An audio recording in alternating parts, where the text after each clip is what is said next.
வணக்கம் அன்பு உறவுகளே, நான் உங்களின் ஸ்ரீ. இன்றைக்கு நாங்கள் எங்கே நிற்கிறோம்னு சொன்னால், இலங்கையில் வடக்கு மாகாணம் வட மாகாணத்தில் மிக அழகிய ஒரு மாவட்டம் இந்த கிளிநொச்சி மாவட்டம்.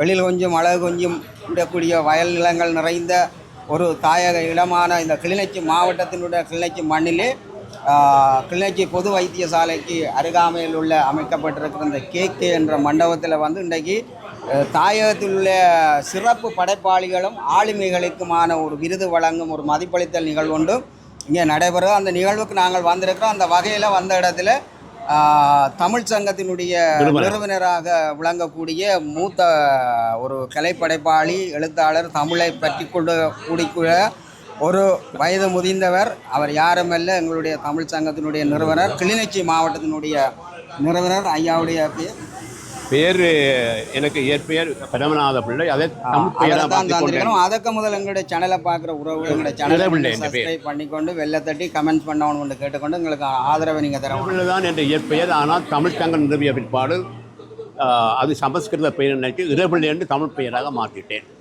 இப்போ தமிழ் சங்கத்தை தொடங்கி இப்போ 32 ஆண்டுகள் முடிவடைந்து விட்டது. எங்களுடைய பணி, தலையாய பணி, ஒரு மாணவன் பள்ளிக்கூடத்தை விட்டு வெளியேற பொழுது ஒழுக்கமுள்ள மாணவனாக, சான்றோனாக வெளிவர வேண்டும் என்பது எங்களுடைய கோரிக்கை, எங்களுடைய கொள்கை.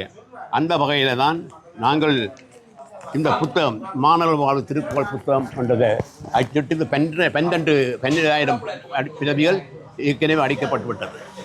மாணவர்கள் ஒரு வருஷம் இது 2ஆம் வகுப்புக்கு 10 குறள், 3ஆம் வகுப்புக்கு 20 குறள், 6, 4, 5க்கு 40, 6 அப்படியே உயர்தர வகுப்பாக மட்டும் இந்த திருக்குறளிலே நாங்கள் தெரிஞ்செடுத்த பாடத்திட்டத்தில் சோதனை வைக்கின்றோம், பரிச்சு.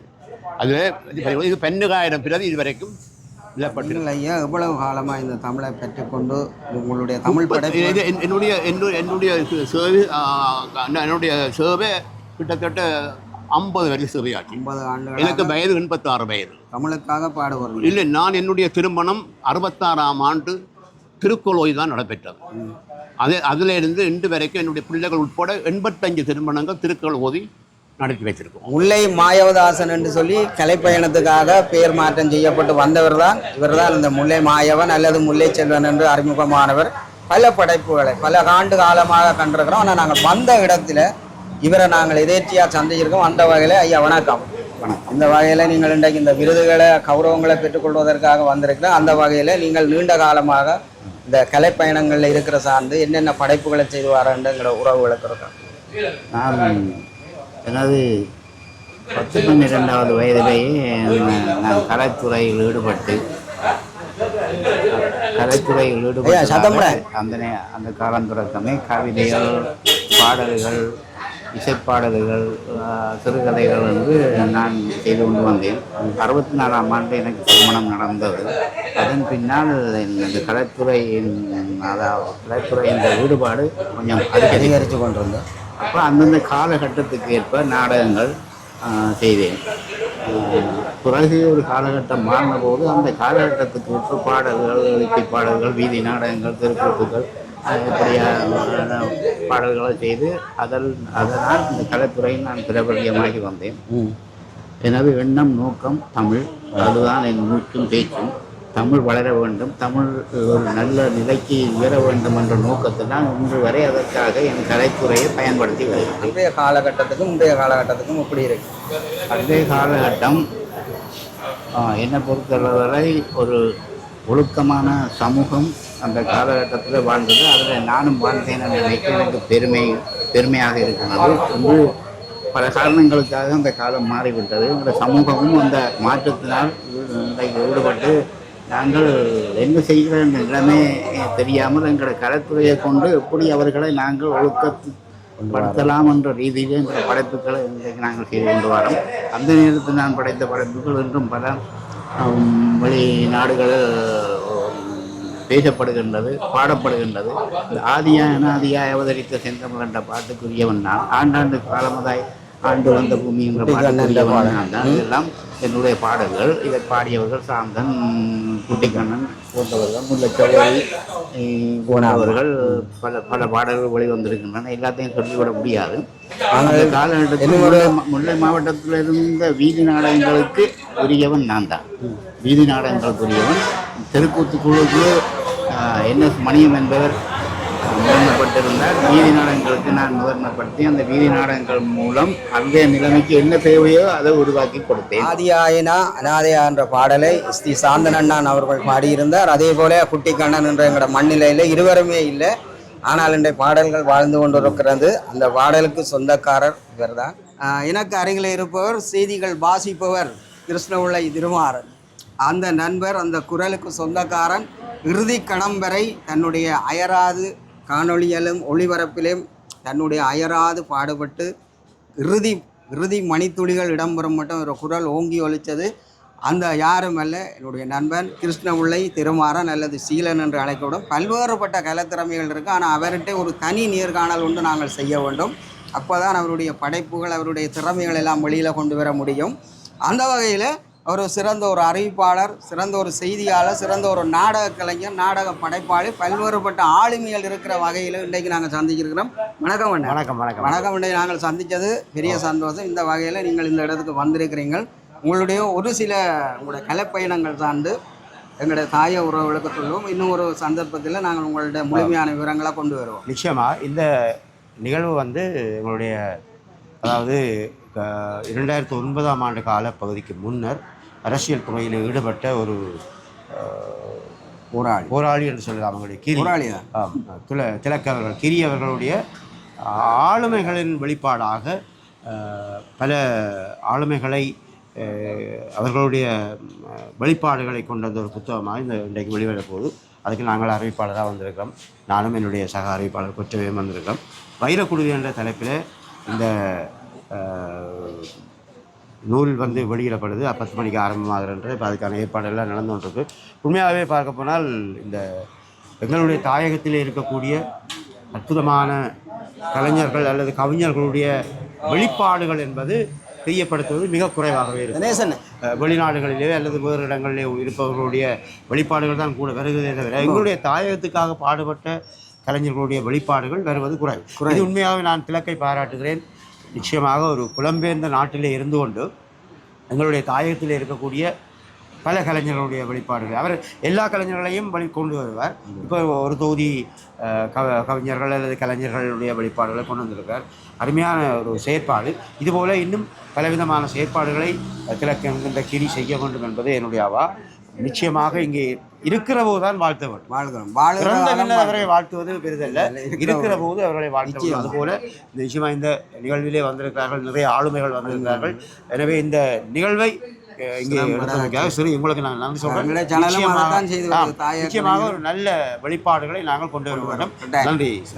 வன்னியூர் வரன் என்று சொல்லி பல பாகங்களிலும் அவருடைய எழுத்துகள், படைப்புகள், இலக்கிய படைப்புகள், பாடல்கள் என்று சொல்லி பல படைப்புகளை செய்து இந்த வன்னி மண்ணுக்கும் மக்களுக்கும் பெருமை செய்து கொண்டிருக்கக்கூடிய ஒரு நல்ல மனிதன் தான் இவர். யாரும் அல்ல, தினேசண்ண. இவருடைய பாடல்கள் கூட இந்த கிளிநொச்சி மண்ணில் உள்ள கலைஞர்களுடைய படைப்பின் மூலம் நோர்வேயில் ஒளிபரப்பாயினதுன்றது குறிப்பிடத்தக்கது. அந்த வகையிலே எனக்கு ஊடாக 3 பாடலுக்கு மேலே நோர்வேயில் இருக்கிற விக்கி மாயசனுடைய இசையமைப்பில் இங்கே அந்த பாடல்கள் நடிக்கப்பட்டிருக்கு, காட்சியாக படுத்தப்பட்டது.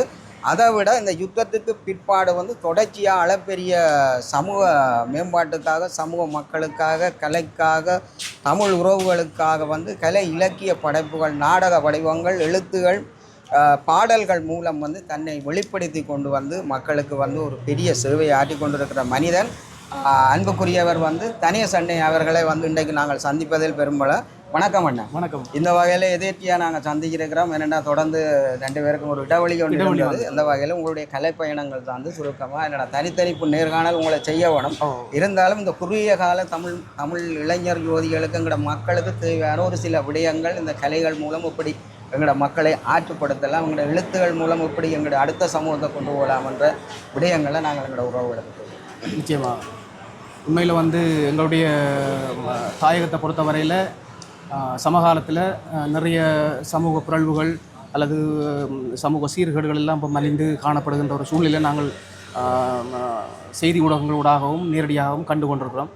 அந்த வகையில் கலைஞர்களாகிய நாங்கள் ஏதோ ஒரு வகையில் இந்த சமூகத்துக்கு ஒரு நல்ல செய்தியை அல்லது நாங்கள் பட்டு வந்த பட்டறிவுகளை, நாங்கள் வாழ்ந்து வந்த வாழ்க்கையினுடைய நல்ல கலாச்சாரங்கள், பண்பாடுகள், பண்பியல்புகளை நாங்கள் எங்களுடைய கலைப்படைப்புகளூடாக கவிதைகள், கட்டுரைகள் அல்லது பாடல்கள், நாடகங்களூடாக மக்கள் மத்தியில் நாங்கள் இந்த நல்ல கருத்துக்களை விதைக்க வேணும்.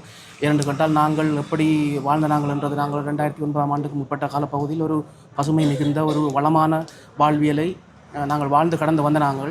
அந்த வகையில் இப்போ சமகாலத்தில் பார்க்கும்போது எல்லாமே ஒரு தலைகீழான முறையில் எல்லாமே மாற்றம் கண்டு பெரிய ஒரு மன உளைச்சலையும் மனவேதனையும் எங்களுக்கு ஏற்படுத்தி கொண்டிருக்கிறது.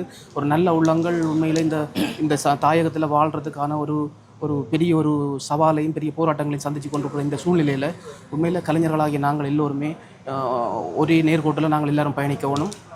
எங்களுக்கு நிறைய எங்கள்கிட்ட உள்ள அந்த கருத்தாளம் மிக்க நல்ல விடயங்களை ஒவ்வொரு இலக்கிய படைப்புகள் அல்லது கலை படைப்புகளூடாக நாங்கள் சமூகத்துக்கு கொண்டு வரணும்ன்றது என்னுடைய ஆவா. அந்த வகையில் நான் வன்னியூர் வரன் என்ற பெயரில் அதிகப்படியான பாடல்களையும், தாயகம் சார்ந்த பாடல்கள், பக்தி பாடல்கள்னு சொல்லி அதிகப்படியான பாடல்களையும் நாளாந்தம் முகநூல் வாயிலாக என்னுடைய ஆதங்கத்தை கவிதைகளாகவும் காத்திரமான கட்டுரைகளாகவும் நான் எழுதி கொண்டிருக்கிறேன். அந்த வகையில் இந்த வாய்ப்பை வழங்கிய உங்களுக்கு நான் நன்றி சொல்கிறேன். சகோதரி கொற்றவையே உங்களுக்கு தெரியாமல் இருந்திருக்காது. ஏனெண்டா நீண்ட காலம் எதிரொலித்த குரல் ஒலித்து கொண்டு இன்றைக்கும் கிளிநொச்சி மண்ணில் அவருடைய குரல் வளங்கள் ஓங்கி ஒலித்து கொண்டு இருக்கக்கூடிய ஒரு சகோதரி. இவள் தான் கொற்றவை. அநேகமான ஆக்கள் எங்களோட தொடர்பு கொள்கிறீங்கள். ஆனால் எங்களோட காணொளி மூலம் இன்றைக்கு நீங்கள் நிறைய பார்க்கக்கூடிய சந்தர்ப்பங்களை ஏற்படுத்தியிருக்கிறோம். இந்த வகையில் இன்றைய நிகழ்வுகளில் ஒழுங்கமைப்புகளில் நேரடியாக தன்னுடைய பங்கை ஆற்றி கொண்டிருக்கக்கூடிய இந்த நிகழ்ச்சி சார்ந்த விடயங்களையும், இந்த படைப்புகள் எப்படியான உருவாக்கம் என்றதையும் ஒரு சில வரிகள் எங்களுடைய தாயக உலகெங்கும் வாழுகிற உறவுகளுக்கு அந்த ஒரு விளக்கத்தை. இந்த காணொலியை பார்த்து கொண்டிருக்கின்ற நேய நெஞ்சங்கள் அனைவருக்கும் அன்பு கலந்த வணக்கங்கள். நிச்சயமாக என் குரலை பலர் கேட்டிருக்கின்றீர்கள். மறக்க முடியாத அந்த குரல். அந்த வகையிலே உங்களை நான் இந்த இணையதளத்தின் வாயிலாக சந்திப்பதிலே மிக மகிழ்ச்சி அடைகின்றேன். அதிலும் சுவிட்சர்லாந்து தமிழர் கலரிகளின் ஆவண காப்பகத்தின் ஊடாக இன்றைய நாளிலே திலக்கிரி அவர்கள் எழுதிய கலைஞர்களது ஆவணப்படத்தலை வெளிப்படுத்துகின்ற வைரக்குடுவை நூல் வெளியீடு செய்யப்பட இருக்கிறது. நிச்சயமாகவே இந்த நூலானது எமது தேசத்தினுடைய பல்வேறுபட்ட ஆளுமைகளை பேசுகின்ற ஒரு நூலாக, அது மட்டுமல்லாமல் வளர்ந்து வருகின்ற இளைய கலைஞர்களை அடையாளப்படுத்துகின்ற நூலாக வெளிவருவதில் மிக்க மகிழ்ச்சி. உலகெங்கும் வாழக்கூடிய ஓங்கி ஒளிச்ச உலகெங்கும் கேட்கக்கூடிய ஒரே குரலாக மூத்த அறிவிப்பாளர் யாரும் இல்லை, கோவிலண்ண. இவர் புலிகளின் குரல் அறிவிப்பாளராக திகழ்ந்த ஒரு மிகப்பெரிய மனிதன். இவருடைய குரல் நீண்ட காலமாக ஒழித்த மூத்த அறிவிப்பாளர், புலிகளின் குரல் அறிவிப்பாளர் எங்களுடைய கோவிலண்ணையை நாங்கள் இந்த இடத்துல சந்திப்பதில் வரம்போல. வணக்கம் அண்ணா. வணக்கம். வணக்கம். உங்களுடைய வாழ்க்கை வரலாற்றினுடைய உங்களுடைய கலைப்பயணம் சார்ந்த ஒரு சுருக்கமாக சில விடயங்களை எங்களோட உலகங்கும் உறவுகளுக்கு நாங்கள் கொண்டு அதிகமாக என்னுடைய கலைப்பயணம் தொடர்பாக பத்திரிகைகளில், வானொலிகளில் ஏராளமாக பிரசுரிக்கப்பட்டிருக்கின்றது. அந்த வகையிலே நான் என்னுடைய 9வது வயதிலிருந்து நாடகம் என்ற அந்த துறையினூடாக இந்த கலை உலகுக்கு இப்பொழுது 110க்கும் மேற்பட்ட பரிசுகளும் 12க்கும் மேற்பட்ட விருதுகளும் பெற்றிருக்கின்றேன். அதெல்லாம் உங்களுடைய ஆதரவின் காரணமாகத்தான் நடைபெற்றது. இன்று இந்த விழாவிலே நாங்கள் கலந்து கொண்டு உங்கள் எல்லோரையும் சந்தித்ததில் மிக மிக மகிழ்ச்சியாக இருக்கிறது.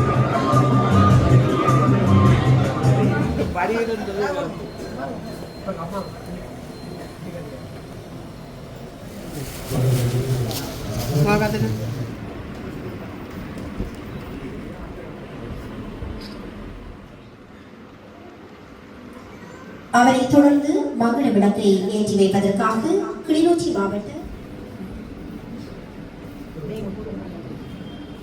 தொடர்ந்து நினைவேந்தலில்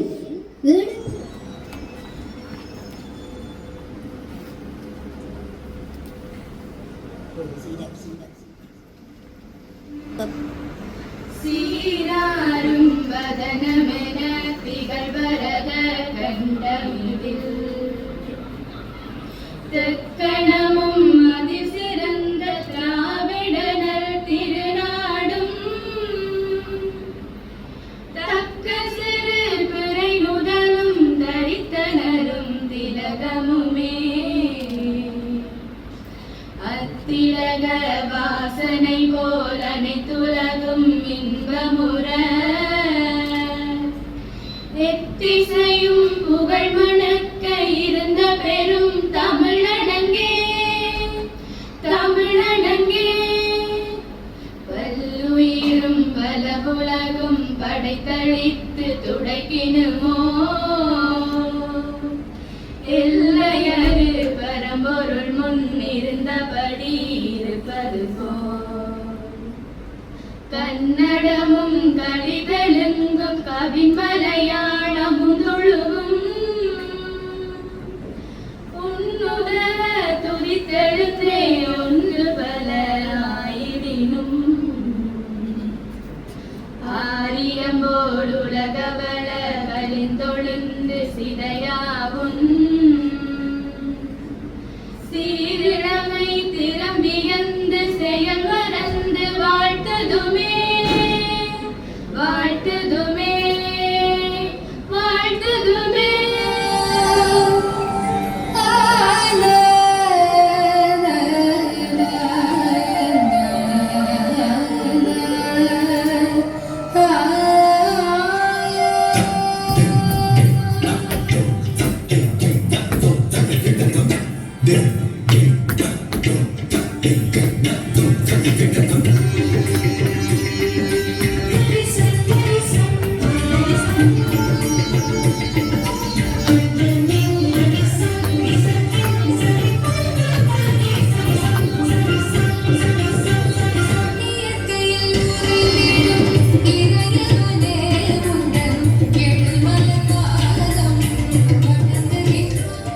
இந்த நூல்வழியின் கருப்பாளை தலைமை நடத்துகின்ற நமது மதிப்புக்குரிய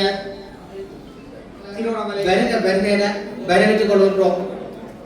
இதே வேளையிலே இந்த படைப்புகளை பெரும் படைப்புகளாக படைத்த சகல படைப்பாளர்களை இந்த இடத்திலே வருகையின வரவேற்று மேலப்படுங்கள்.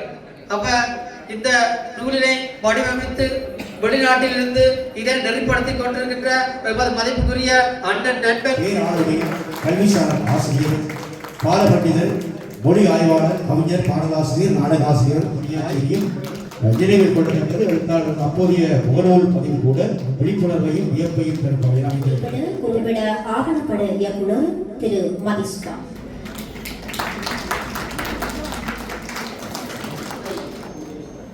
இந்த பல படைப்பாளிகளின் ஆக்கங்களை தாங்கிய இந்த வைரக்குடுவை நூல் விழாவினை நடாத்தி கொண்டிருக்கின்ற தலைவர் அவர்களே, இந்த நிகழ்வுக்கு தேசத்தின் தான் தன்னால் இயன்ற வரையிலே இந்த தேசத்தை மீட்க வேண்டும் என்பதற்காக தன்னுடைய செயற்பாடுகளை செய்து கொண்டிருந்தார்.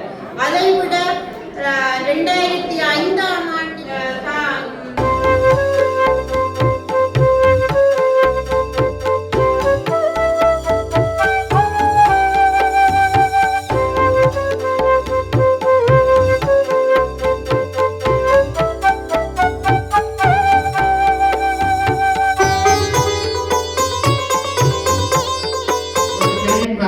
என்பவரை விடுதலை புலிகள் தான் வெளியிலே வெளிச்சம் போட்டு கொண்டவர்கள். வெளிச்சம் என்ற புத்தகத்துக்கூடாக அவருக்கு முகவரி கொடுத்து அவரை மனிதனாக்கி அவரை உலகத்துக்கு அறிமுகம் செய்து டிடிஎன் என்ற தொலைக்காட்சியினுடைய முதலாவது பணிப்பாளராகவும் அழகு பார்த்தவர்கள் விடுதலை புலிகள். ஆனால் இன்று கருப்பு சிவப்பாகவும் சாதியை சொல்லியும் போராட்டத்தை கொச்சப்படுத்தியும் எழுதுகின்றவர்களில் இந்த கருணாகரன் போன்ற பேடிகளை நீங்கள் இடங்கண்டே ஆக வேண்டும். அதே போலதான் இன்றைய தமிழ் கவி அவர்கள். தமிழ் கவி என்றால் யாருக்குமே தெரியாது. ஆனால் தமிழ் கவி எங்கோ இருந்த தமிழ் கவிக்கு வரிப்புலி யூனிஃபார்ம் போட்டு அவரை ஒரு புலியாக்கி அவருக்கு கச்சேரிக்கு பின்னுக்கு காணி கொடுத்து அவரை அடையாளப்படுத்தியது தேசிய தலைவரும் தேசிய விடுதலை போராட்டம். ஆனால் இன்று அவர் இந்த தேசிய விடுதலை போராட்டத்தையும் தேசிய தலைவரையும் கொச்சைப்படுத்துகின்ற மிக கீழ்த்தரமான பெண்மணிகளை நாங்கள் கண்காணவர்களே. இன்றைக்கு இந்த வைரக்குடுவை என்ற இந்த நிகழ்வு கிளிநொச்சி மாவட்டத்தினுடைய KK மண்டபத்தில் மிக சிறப்பாக 25 ஆளுமைகளை உள்ளடக்கி அவர்களுக்கான மதிப்பார்ந்த கௌரவ நிகழ்வு நடைபெற்று இறுதியாக எமது நிகழ்வுகள் பதிவேற்றம் செய்யப்பட்டிருக்கிற சுவிஸில் வசிக்கிற எம்முடைய அருமை நண்பன் திலக்கிரி அவர்களுடைய அழைப்பின் பேரில் எங்களுடைய காணொளி இன்றைக்கு எங்களுடைய சேனல் இன்றைக்கு இந்த பதிவேற்றத்தை செய்து இந்த நிகழ்வை நாங்கள் நிறைவுக்கு கொண்டு வரோம். இதற்கான அபிப்பிராயங்கள் கமெண்ட்ஸுகளை எழுதி எமக்கான ஆதரவை தர வேண்டும் என்று கேட்டுக்கொண்டு மீண்டும் ஒரு பதில் காணொளி மூலம் சந்திக்கும் வரை இந்த சிறப்பான நிகழ்விலிருந்து விடைபெற்றுக் கொள்ளும் உங்கள் அன்பின் ஸ்ரீ. நன்றி, வணக்கம்.